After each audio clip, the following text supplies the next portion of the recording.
عمران خان کی اگر اس پروٹیسٹ کو دیکھیں تو یہ پروٹیسٹ ٹوٹلی ناکام ہو گیا ہے. اس کا مطلب ہے عوام بھی یہ سمجھتے ہیں کہ دھاندلی کوئی نہیں ہوئی, کیونکہ اگر دھاندلی ہوئی ہوتی تو پھر عوام سڑکوں پر نکلنا چاہیے, تو پھر عوام کو سڑکوں پر نکلنا چاہیے تھا. تو عوام نے دھاندلی کے خلاف کال پر نہ نکل کر دراصل عمران خان کے اس نیریٹو کو غلط ثابت کر دیا ہے, اور تحریک انصاف اور تحریک سنی اتحاد کونسل دونوں کو انہوں نے مسترد کر دیا کہ بھائی کوئی دھاندلی نہیں.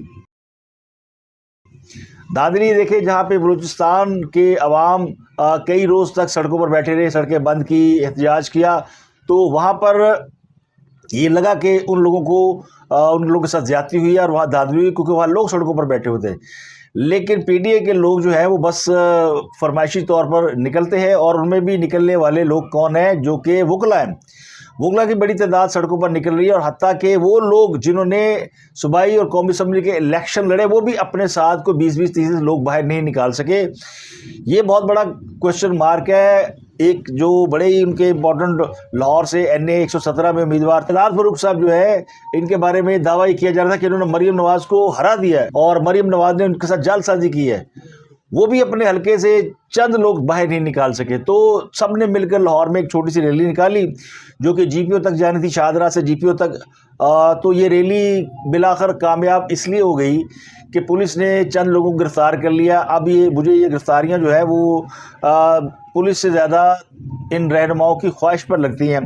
اور لاہور میں احتجاج کی کال GPO چوک تک دی اس لیے گئی تھی کہ وہاں وکلا جو ہے وہ اس کو جوائن کریں گے. تو لاہور میں چونکہ دفعہ 144 نافذ ہے, اسلام آباد میں بھی دفعہ 144 نافذ ہے, تو یہاں پر کچھ گرفتاریاں ہوئی ہیں جن میں حافظ ذیشان یہ PP 149 سے PTI کے امیدوار تھے, ہارے ہوئے ہیں. علی جاز بٹر یہ وکیل رہنما ہے, یہ بھی الیکشن ہارے ہوئے ہیں, ان کو بھی گرفتار کیا گیا. اور شہزاد فاروق یہ NA 117 سے لاہور سے الیکشن لڑا تھا. تو 3 لوگ ان کے لاہور سے گرفتار ہوئے ہیں. کچھ اور بھی لوگ گرفتار ہوئے ہیں. کہا جاتا ہے لاٹھی چارج ہوا, گاڑیاں توڑ دی گئی, تو ایسی کوئی فوٹیج ہمیں نظر نہیں آئی. ہاں گرفتاریاں ضرور ہوئی ہیں, پکڑ دھکڑ ضرور ہوئی ہے, اور پولیس نے چند لوگ جو جمع ہوئے ہیں ان کو بڑے آرام سے گاڑیوں میں ڈالا اور لے گئے. لیکن جہاں جہاں احتجاج ہوا ہے ان میں راولپنڈی, لاہور, فیصل آباد, چکوال, حیدرآباد, دھابے جی, لیا, کراچی, خانیوال, سیالکوٹ, ٹوبہ ٹیک سنگھ, مظفر گڑھ سمیت دیگر شہروں میں احتجاج ہوئے ہیں. چاہیے تو یہ تھا کہ خیبر پختونخوا کے سارے عوام باہر نکل آتے, کیونکہ وہاں تو کلین سویپ کیا ہے PTI نے. وہ کہتے ہیں جناب پنجاب میں دھاندلی ہوئی ہے, فلاں جگہ دھاندلی ہوئی ہے, تو صوبہ بند ہوتا, کم از کم صوبے کی دکانیں بند ہوتی, ہڑتال ہوتی, ٹرانسپورٹ بند ہوتی, تو پتہ چلتا کہ پاکستان کا ایک بڑا صوبہ جہاں ایک جماعت کی حکومت ہے وہ دوسرے شہروں میں اپنے خلاف جو مبینہ طور پر دھاندلی کی گئی ہے اس کے خلاف پروٹیسٹ کر رہا ہے, تو کوئی میسج تو جاتا. تو دھاندلی کے خلاف پروٹیسٹ جو ہے وہ ٹوٹلی ناکام ہوا ہے. اس میں صرف جو قابل ذکر بات ہے وہ چند گرفتاریاں ہیں. اور پشاور کے بارے میں بتایا جاتا ہے جی وہاں اس لیے احتجاج نہیں ہو سکا کہ وہاں علی امین گنڈا پور صاحب جو ہے وہ خلف اٹھا رہے تھے, وہ KPK کے نئے وزیر اعلیٰ ہیں. تو یہ جنہوں نے احتجاج کی کال دی ان کو نہیں پتا تھا کہ پشاور میں آج تقریب خلف برداری ہے. چلے اگر وزیر اعلیٰ خلف اٹھا بھی رہا تھا تو جو پروٹیسٹ کرنے والے لوگ ہیں انہوں نے اسمبلی تھوڑی جانا تھا, پروٹیسٹ تو عوام نے کرنا تھا. لیکن وہ سارے شاہ کی خوشامد میں لگے ہوئے تھے کہ علی بن گنڈا پور کی تقریب خلف برداری, تو وہاں پہنچے ہوئے تھے. ان کے علاوہ بلوچستان میں بھی سرفراز بگٹی نے بھی اپنے عہدے کا خلف اٹھا لیا. تو اب پاکستان کے چاروں صوبوں میں چاروں وزراء اعلیٰ اپنا خلف اٹھا کر اپنا کام شروع کر چکے ہیں. تو ان کا مقابلہ بھی شروع ہو گیا. لیکن وہ آپ کو بتاتا ہوں مقابلہ کیا ہے. ایک اور بڑی گرفتاری ہوئی ہے 9 مئی کے حوالے سے, اور 9 مئی کے حوالے سے ایک خاتون جو 9 مئی کے کیس میں مطلوب تھی, عالیہ شہزاد, یہ ایکٹیوسٹ تھیں اور ان کا نام تھا تھانہ سرور روڈ کیس میں, اور یہ پھر پاکستان سے بھاگ گئیں اور یہ سعودی عرب چلی گئی تھی. اب انہوں نے سوچا کہ عمران خان تو بس رہا ہونے والے ہیں, PTI کی حکومت آنے والی ہے, کیونکہ PTI کے یوٹیوبر اور ویلاگر تو تاثر دے رہے ہیں نا, اور رہنما بھی کہ ہم نے 180 سیٹیں جیت لی ہیں, بس عمران خان کو تو بس آج نہیں کل نہیں پرسوں باہر آنا ہی آنا. تو وہ اپنی جو ہوا باندھ رہے ہیں اس میں کئی لوگ جو ہے وہ اس ہوا کے چکر میں انہوں نے پاکستان کا رخ کر لیا. ویسے تو پاکستان کے اندر بسنت منائی جا رہی ہے جو کہ بالکل ہی ایسا, ویسے تو پاکستان کے اندر ان دنوں بسنت کا موسم ہے اور بسنت میں بھی لوگوں کی پکڑ دھکڑ ہو رہی ہے. لیکن ان کو واپسی پر ایئرپورٹ سے گرفتار کیا گیا ہے اور ان کو پھر پولیس نے جو ہے وہ تھانہ سرور روڈ منتقل کر دیا. سعودی عرب سے واپس آ رہی تھی عالیہ شہزاد. تو اب چاروں صوبوں میں چاروں لوگ جو ہیں وہ یعنی وزیر اعلیٰ آ گئے ہیں، لیکن جو کام مریم نواز کر چکی ہیں میرا خیال ہے انہوں نے ایک بینچ مارک سیٹ کر دیا اور سب کو پیچھے لگا لیا. جب سے انہوں نے اپنی وزارت اعلیٰ سنبھالی ہے، لگا ہے کہ کسی کو کام کی بھوک ہے، کسی کو خدمت کی بھوک ہے اور کسی کے پاس کوئی ایجنڈا ہے. دیکھیے مراد علی شاہ کی ہم نے بڑی تعریفیں کی، وہ بڑے قابل آدمی ہیں، لیکن ان کو لگتا ہے کہ انہوں نے پچھلے اپنے 2 جو انہوں نے ادوار گزارے ہیں ان میں اتنا کام کر لیا کہ اب وہ ذرا آرام سے اپنا کام شروع کریں گے. تو ایسا کوئی مشن ہمیں سندھ میں نظر نہیں آیا کہ فوری طور پر انہوں نے کچھ کام کرنے کے آرڈر دیے ہو. ہاں نیا جو ہوتا ہے نا وہ ظاہر ہے اس کو تھوڑا سا شوق بھی ہوتا ہے، تو مریم نواز کو شوق بھی ہے، بھوک بھی ہے. باقی تینوں صوبوں میں نئے وزرائے اعلیٰ ہے. سرفراز بگٹی بھی پہلی مرتبہ وزیر اعلیٰ بنے ہیں، گنڈا پور تو وہ بھی پہلی مرتبہ بنے ہیں وزیر اعلیٰ. تو انہوں نے تو اپنا ایجنڈا واضح کر دیا. انہوں نے کہا میں تو تم دیا گا، جس نے 5 مئی کے مقدمات ختم نہ کیے تو میں پولیس کو نہیں چھوڑوں گا، میں فلاح کو نہیں چھوڑوں گا. تو ان کا ایجنڈا بڑا واضح ہے. مریم نواز نے پنجاب کے اندر 2 چیزوں کو انہوں نے ٹارگٹ کیا ہوا ہے. ایک تو انہوں نے مہنگائی کو ٹارگٹ کر لیا کہ رمضان میں چیزیں سستی ملنی چاہیے، اور وہ 3 کروڑ لوگوں کو سستا آٹا یا مفت آٹا فراہم کر رہی ہیں. اس کے علاوہ انہوں نے پنجاب میں صفائی مہم شروع کر دی ہے. 1 ماہ کا انہوں نے ٹائم دیا کہ پورا پنجاب انہیں نیٹ اینڈ کلین چاہیے. تو مجھے مودی صاحب یاد آ گیا، سوچھ ابھیان جو انہوں نے بھارت کے اندر صفائی مہم شروع کی تھی، تو اس کو بڑا انڈیا کے اندر بڑا لوگوں نے پسند کیا اور انڈیا میں صفائی ہوئی اور انڈیا صاف ستھرا بھی بنا. تو لگتا یہ کہ صفائی چونکہ نصف ایمان ہوتی ہے، تو بہت ہی اچھا انہوں نے آغاز کیا مریم نواز نے. عثمان بزدار صاحب جب آئے تھے نا، عمران خان کی حکومت جب آئی تھی، تو انہوں نے آتے ہی وہ جو صفائی کرنے والی لاہور میں کمپنی تھی، سب سے پہلے اس کو بند کیا، اس کے ملازمین کو فارغ کیا، ان پہ کیس بنائے. ترکی کمپنی تھی، وہ دم دبا کے بھاگ گئی، اور لاہور میں جو کوڑا کرکٹ اٹھانے والے لوگ تھے وہ غائب ہو گئے. انہوں نے کہا اسی پھڑے نہ جائیے کہ تھے، وہ کوڑا کرکٹ کرنے والوں پہ کرپشن کے کیس بنا دیے. تو اب یہ اس طرح کا معاملہ جو ہے وہ اس کے بالکل الٹ ہے، اور مریم نواز جو ہے انہوں نے ٹارگٹ دے دیا. اور یہ چیلنج ہے باقی صوبوں کے لیے بھی، خاص کر وہ جو ان کا جو کمپٹیشن ہے. مراد علی شاہ کو بھی اب اپنا بیسٹ جو ہے وہ دینا پڑے گا، کیونکہ کراچی بھی بڑا گندا ہے اور سندھ کے اندر بھی صفائی کی بڑی شکایات ہیں. تو مقابلہ صفائی کا شروع ہو گیا. اب ایک خبر اور ہے مولانا فضل الرحمان کے حوالے سے.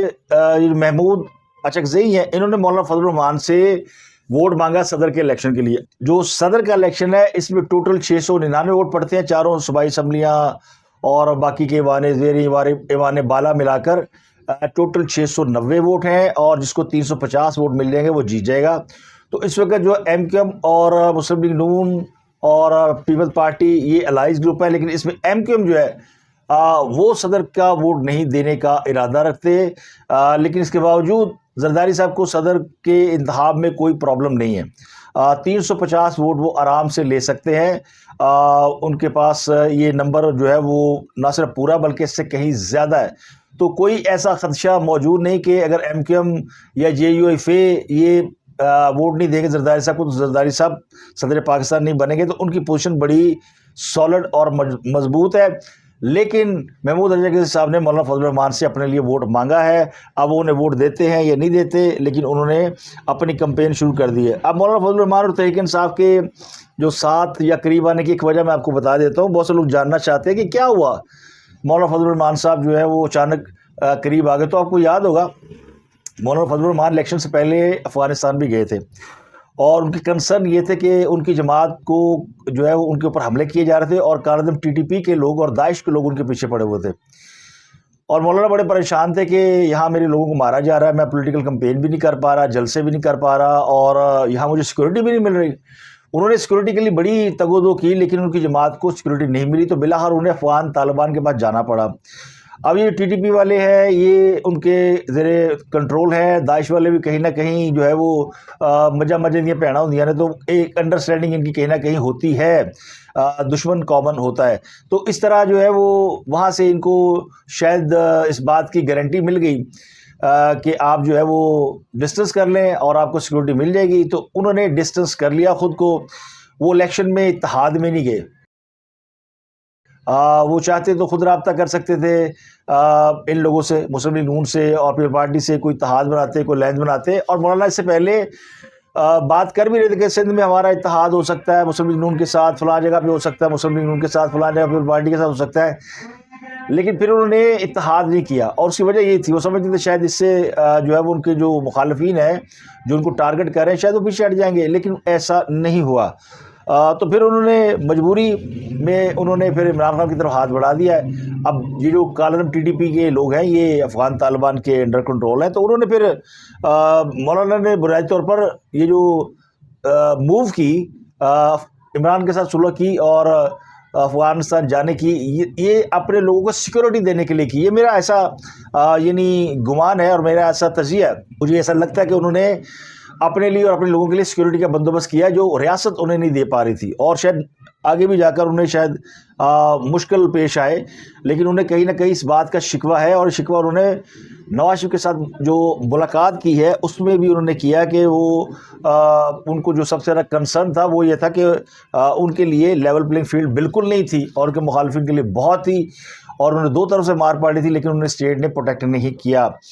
تو الیکشن ہارنے سے زیادہ وہ سمجھتے کہ انہیں تحفظ نہیں دیا گیا، تو اسی وجہ سے انہوں نے اب بھی اپنی مجبوری بتائی ہے نواز شریف صاحب کو، اور اس وجہ سے مولانا فضل الرحمان اور نواز شریف کی ملاقات کے بعد کوئی مشترکہ اعلامیہ جاری نہیں کیا گیا۔ انڈرسٹینڈنگ ضرور رکھی گئی، اور مولانا نے یہ بھی نہیں کہا کہ وہ کابینہ کیسا بنیں گے، ان کو کوئی بڑا عہدہ مل جائے تو وہ آ جائیں گے، تو ایسا کچھ نہیں ہے۔ فی الحال وہ نہ خلاف جائیں گے نہ ان کے ساتھ جائیں گے، کیونکہ ان کی بنیادی جو کنسرن ہے وہ اپنے لوگوں کی سیکورٹی ہے، جس میں میرا خیال ہے وہ کسی حد تک کامیاب ہو چکے ہیں۔ جو شروع میں نے آپ کو سوال کیا تھا کیا اسٹیبلشمنٹ عمران خان کو ایک موقع اور دے رہی ہے، تو میرے ذرائع نے بتایا کہ جی ایک موقع اور مل رہا ہے، لیکن یہ خان صاحب کو موقع نہیں دیا جا رہا بلکہ ان کی جماعت کو موقع دیا گیا۔ یہ جو پورا ہم نے الیکشن کا ایک پورا منظر دیکھا اور اس کا ایک ہم نے آؤٹ کم دیکھا کہ کس طرح بڑی سیاسی جماعتیں اپنے اپنے صوبوں تک محدود ہو گئی ہیں، اور فیڈرل میں گورنمنٹ آئی ہے جس کے بارے میں تاثر یہ ہے کہ وہ اسٹیبلشمنٹ کے ساتھ مل کر کام کرے گی، جبکہ تحریک انصاف کے لوگ ان کی شرط یہ ہے کہ وہ عمران خان کی رہائی چاہتے ہیں اور ان کے مقدمات کا خاتمہ چاہتے ہیں، اور وہ ذرا رولا نہیں ڈالیں گے، وہ اس الیکشن کو بھی مان لیں گے اور یہ جو کچھ ہوا اس کو بھی ایکسیپٹ کر لیں گے۔ تو ایک جو مرحلہ ہے وہ طے ہو گیا کہ حکومت مل گئی ہے، اب وہ حکومت وہاں پہ کتنا سیاسی استحکام لے کر آتی ہے اور کس طرح ملکی معاملات کو آگے لے کے چلتی ہے یہ مشروط ہے۔ تو میرے ذرائع کہتے ہیں عمران خان کو ابھی جو ہے فی الحال فوری طور پر کوئی ریلیف نہیں مل رہا، نہ ان کی رہائی ہو رہی ہے، لیکن ان کی جماعت کو اکاموڈیٹ کر لیا گیا ہے، اور یہ بھی ان کے لیے ایک بہت مطلب سائے آف ریلیف ہے۔ اور یہ جتنا شور مچایا جا رہا ہے، بڑا شور مچایا جا رہا ہے کی ہو گیا او کی ہو گیا، اور دیکھیں دھاندلی ہو گئی، ہماری اتنی سیٹیں ہیں اور ہم خیبر پختونخوا میں یہ کر لیں گے، اور یہ جو سب سے زیادہ شور مچاتے ہیں نا علی مین گنڈا پور شیر عبد المربت، تو شور وہی مچاتا ہے جس کے کہتے ہیں نا خالی برتن، وہ ذرا شور مچاتا ہے۔ عمران خان بھی بہت شور مچاتے تھے، تو آخر میں کیا نکلا اندر سے؟ کچھ بھی نہیں۔ تو اسی طرح یہ جو شور مچانے والے لوگ ہیں ان سے ریاست کو کوئی خطرہ نہیں ہے، ریاست کو خطرہ گھننے لوگوں سے، خاموش جو اندر کے اندر ریاست کی جڑیں کاٹتے ہیں اور ریاست کے خلاف کام کرتے ہیں۔ تو گمان یہ کہ علی مین گنڈا پور صاحب اچھے بچوں کی طرح کام کریں گے، ظاہر ہے شور تو انہوں نے مچانا ہے اپنے لوگوں کو خوش کرنے کے لیے۔ مولا آ گیا، مولا نے مولا نہ مارے تو مولا نہیں مردا، وہ اس وقت مولا جٹ بن کر آئے ہیں، لیکن ریاست کو ان سے کوئی خدشہ یا خطرہ نہیں ہے۔ لیکن خیبر پختونخوا میں اگر ڈلیوری نہ کی، سیاسی استحکام نہ آیا، پرفارمنس نہ ہوئی، تو یہ جتنا لوگوں نے ان کے حوالے سے اچھا ایک جیسچر دیا انتخاب کے اندر، یہ ریورس بھی ہونے کا ایک پورا امکان موجود ہے۔ تو اس لیے اب بڑی احتیاط کی ضرورت ہے پی ٹی آئی کو، اور ورنہ ان کو اپنے احتجاج کی کال سے آج کی ورنہ ان کو جو آج احتجاج کی کال انہوں نے دی ہے، اس سے ان کو سمجھ جانا چاہیے کہ ان کی جو اسٹریٹ پاور ہے وہ اب نہیں رہی۔ تو وہ جو کچھ انہوں نے کرنا ہے وہ پارلیمنٹ کے اندر اور اسمبلیوں کے اندر کرنا ہے، اسمبلیوں میں انہیں پہنچا دیا گیا ہے اور بتا دیا گیا کہ یہ آپ کا فورم ہے، یہاں پہ آپ منہ کے ساتھ جو ہے وہ جتنے مرضی بم چلائیں، گولے چلائیں اسمبلی کے اندر، لیکن سڑکوں پہ آپ انرسٹ پیدا نہیں کرنا، دھرنے دینے کی کوشش نہیں کرنی، اور یہ جو باقی کی چیزیں ہیں یعنی جو حکومت چلانے کا معاملہ ہے اس کو بھی آپ نے ٹھیک طریقے سے چلانا ہے، ورنہ آسان حل ہے، سب کو پتا کہ گورنر راج لگے گا اور کہانی ختم ہو جائے گی۔ لیکن اس وقت کوئی کسی کا گورنر راج لگانے کا کوئی ارادہ دور دور تک نہیں ہے۔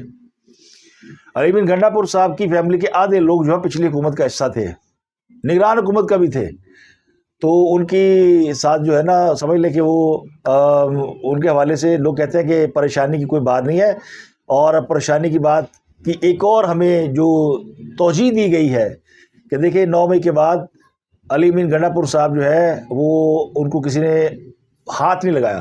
ایک مرتبہ ان کی غلطی سے گرفتاری ہوئی جب ان کے بال بال کاٹے گئے اور ان کو صحیح انسان بنا کے انسان نما روپ میں پیش کیا گیا, ورنہ وہ تو بیچارے کھلے گھومتے رہے. اور باقی جو 9 مئی کے بعد پکڑے گئے ہیں, خاص کر آپ لاہور میں دیکھ لیں, عمر سرفراز چیمہ, وہ اعجاز چودھری اور محمود رشید, یہ بیچارے جو جماعت اسلامی سے آئے تھے, سارے وہ رگڑے جا رہے ہیں.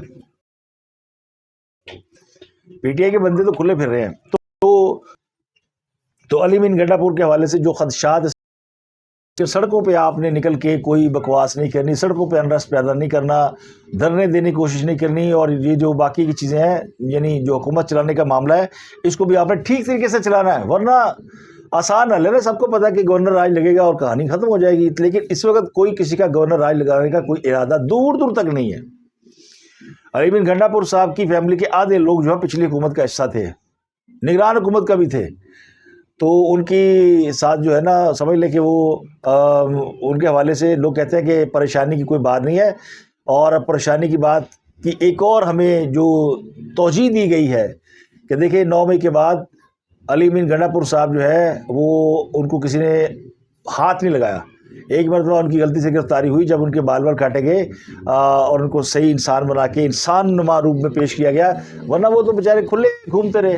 اور باقی جو 9 مئی کے بعد پکڑے گئے ہیں, خاص کر آپ لاہور میں دیکھ لیں, عمر سرفراز چیمہ, وہ اعجاز چودھری اور محمود رشید, یہ بیچارے جو جماعت اسلامی سے آئے تھے, سارے وہ رگڑے جا رہے ہیں. پی ٹی آئی کے بندے تو کھلے پھر رہے ہیں. تو علی امین گنڈا پور کے حوالے سے جو خدشات اس وقت موجود ہیں ان کے حوالے سے بھی یعنی ویٹ اینڈ سی, تیل دیکھو اور تیل کی دھار دیکھو والا معاملہ ہے. تو اب تک کے لیے اتنا ہی. آپ سے ملاقات ہوتی اگلے ولاگ میں. اپنا گردن واقعوں کا بہت خیال رکھیے گا.